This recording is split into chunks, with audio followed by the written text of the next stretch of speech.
Hello, everybody. I hope you can all see me. We're live now.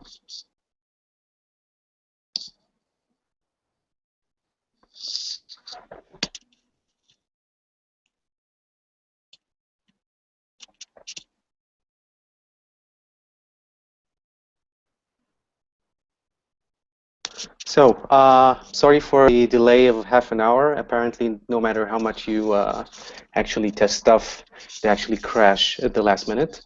I hope everything okay, and I appreciate your patience in this. I already see that we have questions, so I'll be addressing them as we go along. So without further ado, let's start with our hangout, and we're going to talk about China's mobile app market. And first, I want to introduce our guests, our live guests, and also we're going to talk about this huge market. It has over 500 million users, and how you address that market. So let's go to our guests, and I'll unmute them. Let's start with Richard.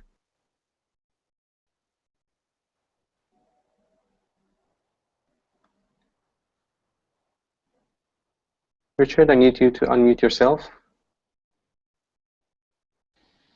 Yes, there is. Right, thank you. Hi, Shlomo. Hi, Richard. Hi. Please introduce yourself to the audience. Sure. I'm from the UK. Been in Beijing for almost 7 years now, and run a trading company based in Beijing. We specialize in exporting toys and games to the US, Europe, and Middle East as well. Okay, thank you very much. Thank you very much, Richard. And Jonathan, let's go. Introduce yourself. Hi, Shlomo. Hi, everyone. So my name is Jonathan. I am French-Israeli, and I live in Beijing for about half a year now. And I'm an entrepreneur trying to find my way in this amazing city and country. Cool. Thank you very much. We have more viewers online, so I see your questions. If you have any more questions, I see those on my panel at the right side, so I can address them. So please do that. Okay, let's do a screen share here and start our presentation.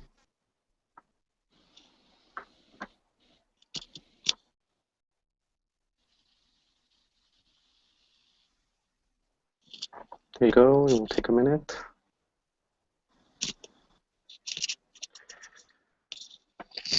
I hope everybody can see me live, and you can see the presentation. So, things you didn't know about the China's mobile app market.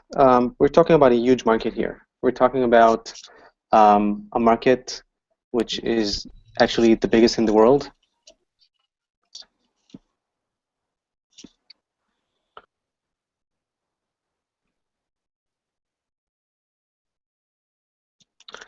So a little bit about myself. I'm an entrepreneur from Israel. I'm living in Beijing for the last 2 years.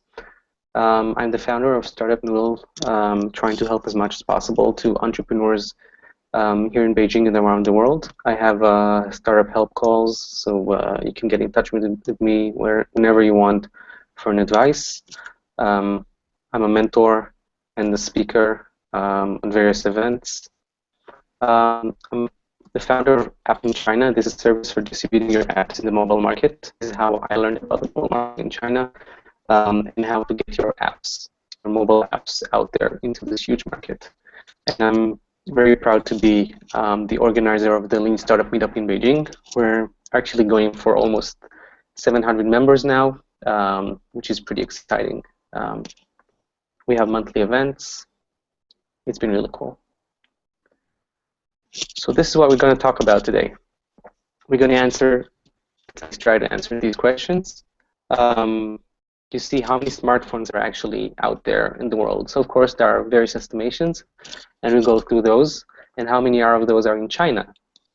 You'll see that these numbers are really interesting. Also, how Chinese people actually download apps in a place where, in a country where Google Plays actually does not exist, or actually is just a minor part of the market. What do you do then? As I said, where is Google Play? And of course, what business models are working here? Eventually, how do you make money from the Chinese market? And of course, preparations and best practices for your app when you're at the Chinese market, when you want to bring it to the Chinese market. So let's go for the numbers. So you see, number of smartphone devices. I'm not talking about mobile devices in general. Mobile devices in general, I think we're actually at around 5.5 billion, and I think it should exceed almost the number of the population of the world soon. But smartphones are still about 30% of the number of phones we have, or maybe a little more, 40%. So you see that the number of smartphones around the world, we have, it of course splits between iOS, Android, and others. And iOS numbers are around 200 to 300 millions. Android prevails the market with around 800 to 900 million devices, smartphone devices again, not in general devices. And all the others are around another 300 million. So you've got their Windows Phone, there are probably some old other OS, new stuff, all the rest. So don't be afraid about this slide. I'm just going to explain what's China's part on this huge market.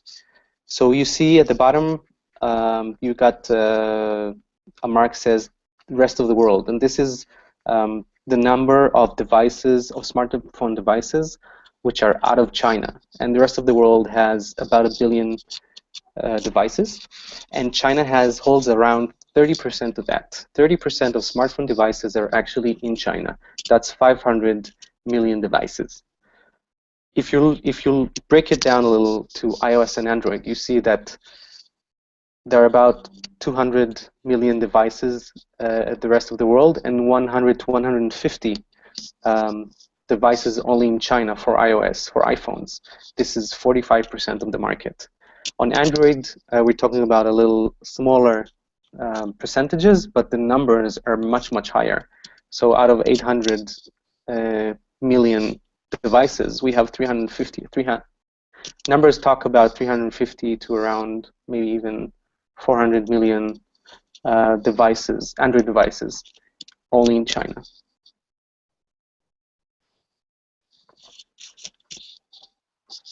I just want to go first to the panel to check for questions if people have.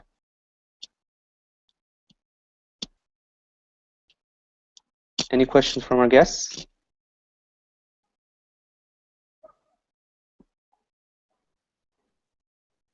Okay, let's go. Let's continue.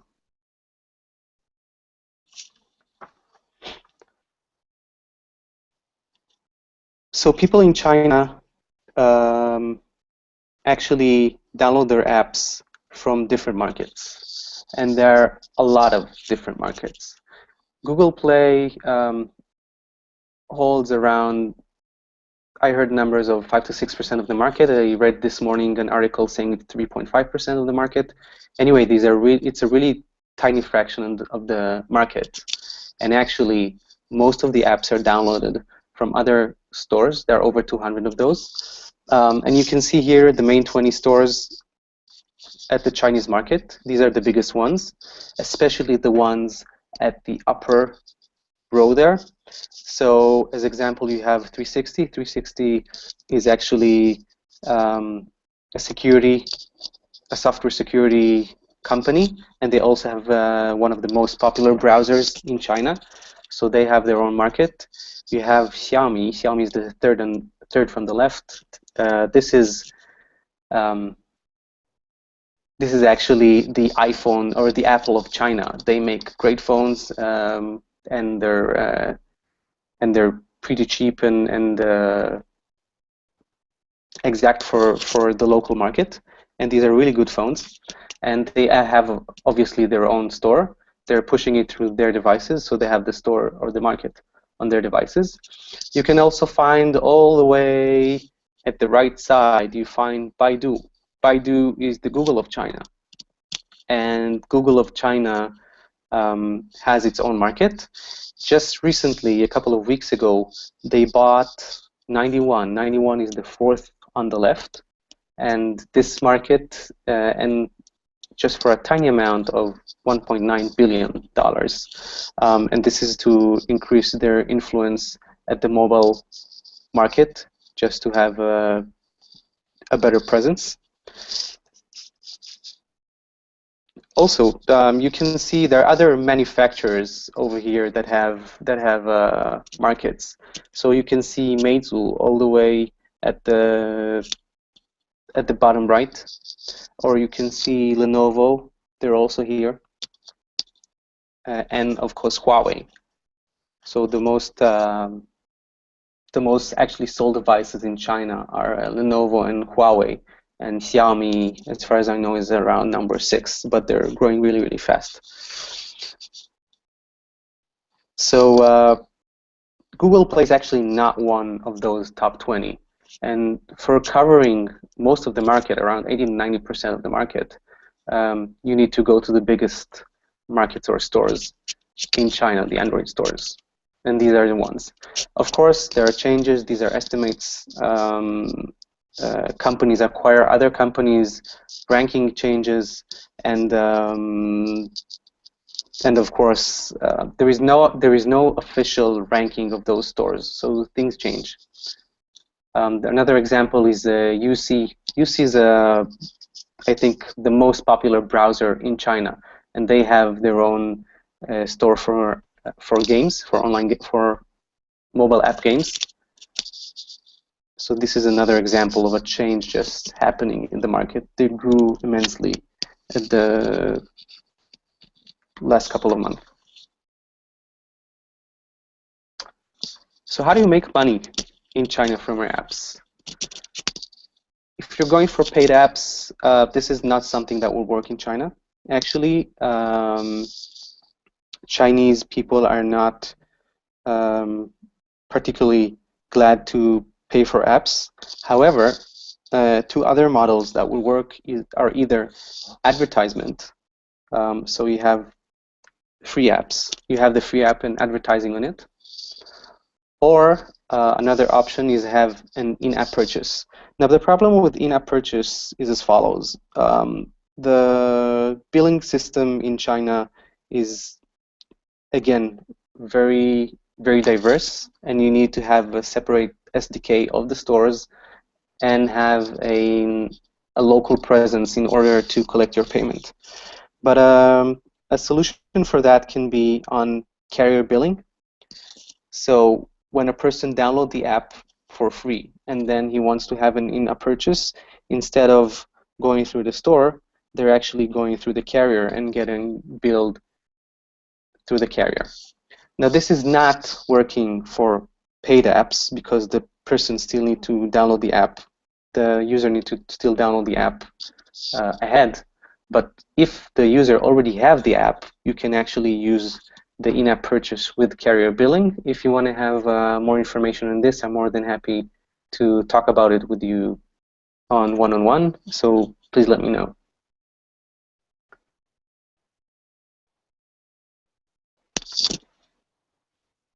What preparation you need to do and decision in order to go into the Chinese market? There are very, very important things that need to be done in order to reach that market. It's not as simple as out of China. And the first thing that you need to do is actually translation and localization of your app. So I had some clients talking about bringing their app, and their app was still in English. And although this is not impossible, it's still, you can't expect to have a real success with your app when it's not translated into Chinese. Chinese people are very sensitive to their language, and therefore they would prefer to see the app in their local language. And when I'm talking about translation, I mean everything. I mean talking about description, I'm talking about the interface, I'm talking about have an app name in Chinese, or at least have your name, the name of the app, and add something to Chinese in it. And of course, getting screenshots from the localized app. The second choice you need to make is actually on branding. Branding is very important, and in order to be distributed under your brand, it takes much more time. But of course, you have the branding of your company. Another option is just going through a regular developer account. This is a faster option, but obviously you lose the branding as it's under a different account name. So it depends what your purposes are. If you're a small developer and want to test the market, probably going the faster way is better for you because you don't care about the branding so much. You just want to go as fast as possible. And that would be the option for you if you're a big company testing the market, and then obviously branding is much more important. Let me go through the questions again.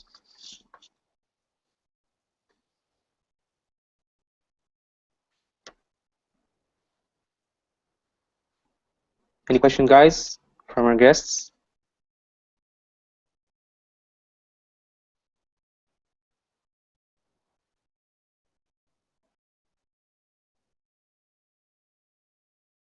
Please add those at the questions pane at the right side.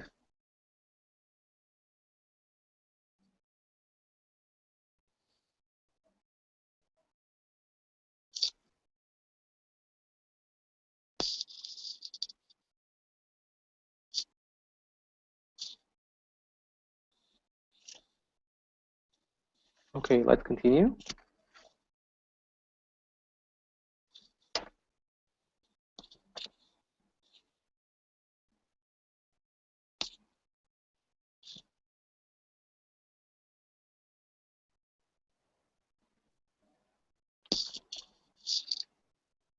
Now, the nice thing about the Chinese mobile market, that you can actually penetrate or see results pretty fast. And unlike the App Store or Google Play, where you need to get people to talk about you, obviously here in China it's the same. And then you get featured on the App Store or Google Play. The more comments you have, the more downloads you have, the more installations you have, the more installs you have. But on the Chinese market, these are also applied, but you can also do it by buying either a paper download service or a featured slot on featured slot on one of the stores. It can either be for a 1 day, 2 days, or even a week that your app is actually promoted on the store, or a paper download. The pricing is very different from store to store, and of course very different from app to app. So it's very difficult talking about those numbers here. When you get featured, what can you expect in terms of download? So the numbers are around from a couple of thousands to around 20,000 downloads per day for being on a featured slot on the main page of a market, of a mobile market in China. Again, it depends on the market, it depends on the time, it depends on your app, and these things are very hard to anticipate, but these are kind of bulk numbers for you to understand. I had a question from Mike here, asking about what can you do if you have an app and you are actually you still have all the competition here in China with the big companies. So yes, this is something to consider and pretty and hard to handle. But I think the answer actually lies on having a niche here and something that is unique for yourself. And still, because this is a big market, you can still enjoy a pretty nice traffic and income just from having a niche and not necessarily by one of the companies copying you. Also, recently things begin to change, and instead of just copying, sometimes the companies actually acquire those apps or acquire that technology. So things are changing. Things are changing. Another question we had is about what are the best ad networks to work with in China if you're going for advertising. So this is actually not determined. I don't have experience with that from my client yet. The most questions I actually hear from my clients are which ad network actually works in China. And Google's AdMob actually works. I know with some problems. I know that also InMobi are also in China and work in China. And you can also, they're also paid out of China, so you can also get, of course, your income from that. And there are many other Chinese ad networks that you can put their SDK in your app and try with that. So it's more of a matter of trial and error. When I have more numbers on that from other clients, I can publish those. Okay, I think we're getting to the end. Let me just look at my notes. Want to see I haven't forgotten anything crucial.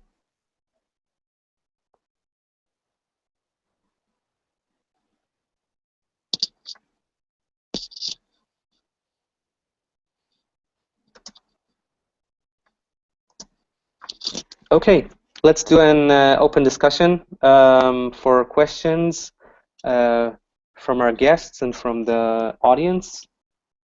I'll switch out of the presentation.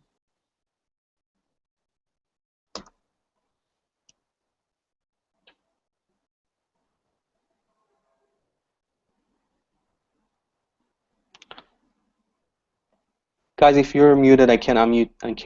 I can't unmute you, so appreciate if you do that.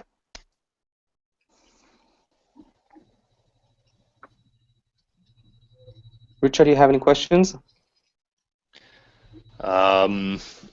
Not right now. Maybe in a second. I'm still thinking. Sure.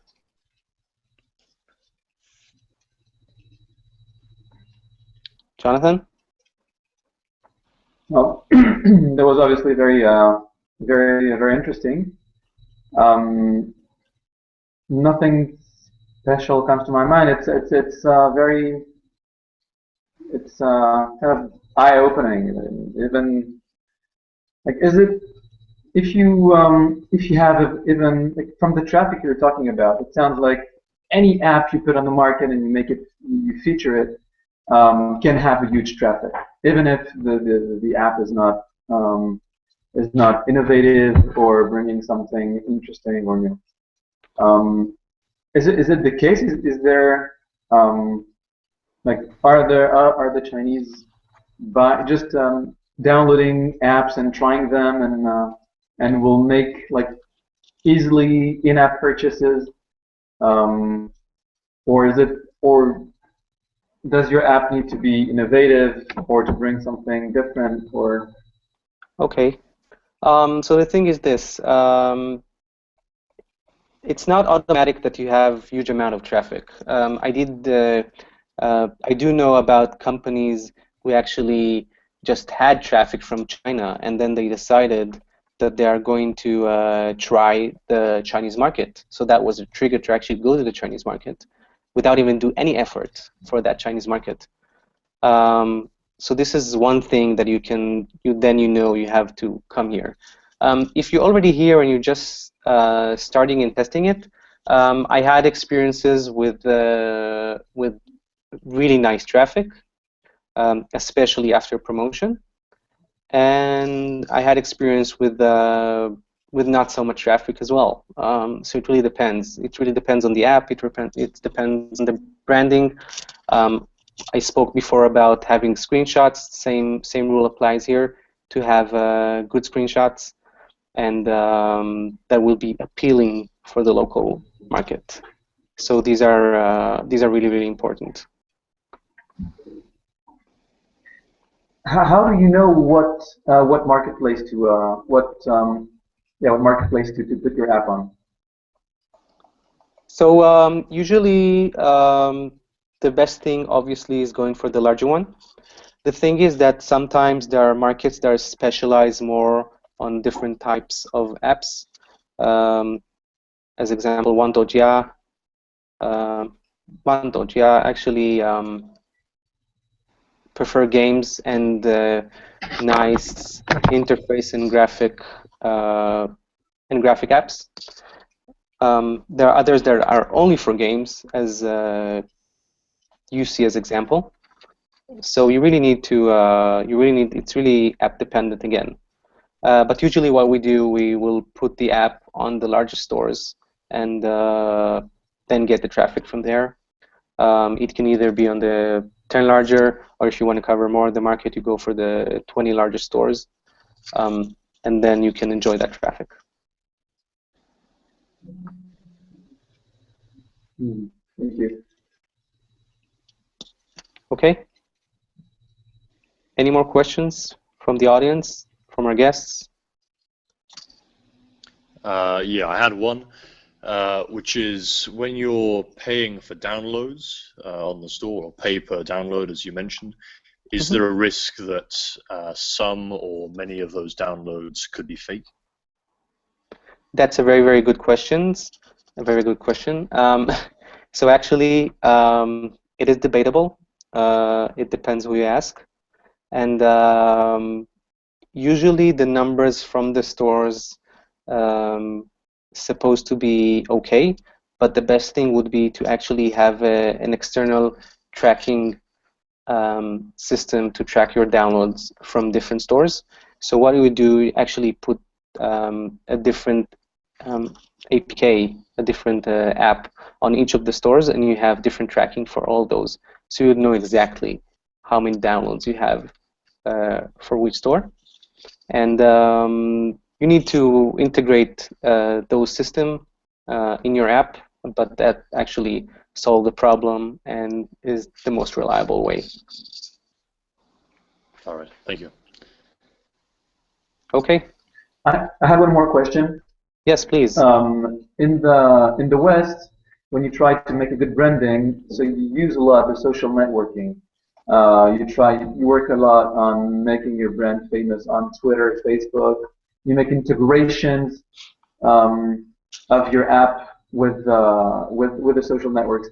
I know the social networks in China are very different from the West. Is it the case also that that the apps in China would have more success if they're better interconnected with the local social networks? Yeah, for sure. When I mentioned localization, I actually meant also, since if it's a socialized app, if it has social in it, connected to local social network, such as Weibo, WeChat, which is called Weixin, and there are many others. There are also there isn't one which actually prevails all, like in the West. We have Facebook and everybody are on Facebook, or you have LinkedIn if that's a professional one. It's a very fragmented market, and therefore you need to connect to those networks, and you need to make your research on what would be the best social networks to connect to. Mm-hmm. Thank you. Okay. So if we don't have any more questions, I think we'll end it here. If you have more questions for me on email, you can get me at shlomo@startupnoodle.com or on any of the social networks. So we have a Startup Noodle Facebook page.